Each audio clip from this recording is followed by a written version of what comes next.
So this morning, I went out to get breakfast at McDonald's for everyone.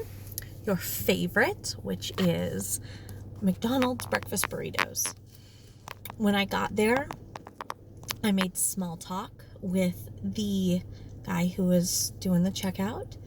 Asked him how he was doing, and he said, "Oh, really need to get home. I'm tired. I've been home all night. I'm the overnight manager, but the morning manager is here and none of her crew showed up. So I'm staying with her to help." So it was literally just him and one other woman that were taking the orders, making the food, checking people out, doing the whole 9 yards. That's a lot for two people. And behind me, the line is getting longer and longer and longer.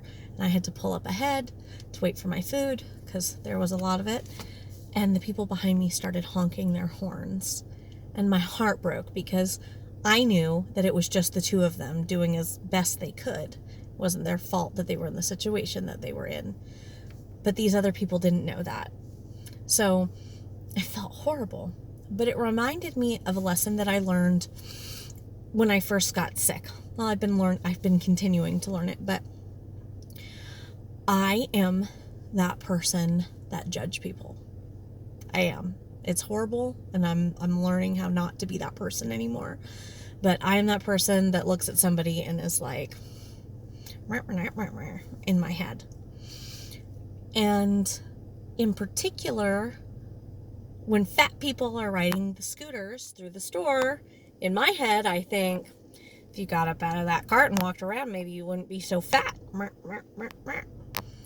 that's what goes through my head, or went through my head. And then I got sick, and walking around became painful.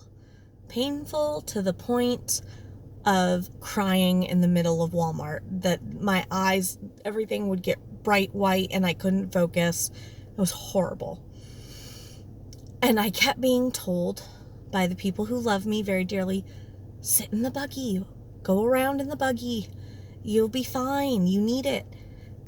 And I knew if I sit down in that buggy, I'll never get back up again. Because if I sit down in that buggy because my knees hurt and my feet hurt and every joint is swollen, then I'll gain weight.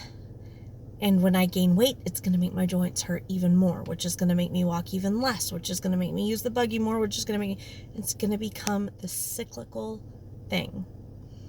And then I realized, oh my gosh, all of these people that I keep looking at probably have a moment in time where they were at this crossroads and they chose to sit instead of push through the immense, excruciating pain that they were in. And I don't blame them for sitting. It's hard. It hurts. Tears.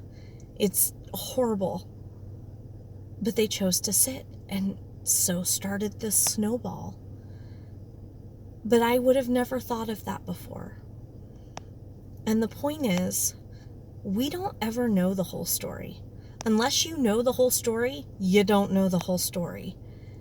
And it's really important to remember that, because when we realize that there's more to the story, there's probably a reason, there's probably an explanation that's perfectly justifiable behind all of it, you suddenly have empathy for people. And it's so important to have empathy because it helps you to love people. It helps to quell the judgmental voice in your head. It helps you to have a desire to help people. It helps you to have love for people instead of frustration and anger. Before, sitting in that McDonald's line, I would have been like, but instead my heart just sunk every time one of those horns honked, because I knew that the two people that were in there were doing the best that they could, but it was more work than two people should have been doing. So it makes you love. So my note to you today, dear daughters, love people and know that there's always more to the story than you realize.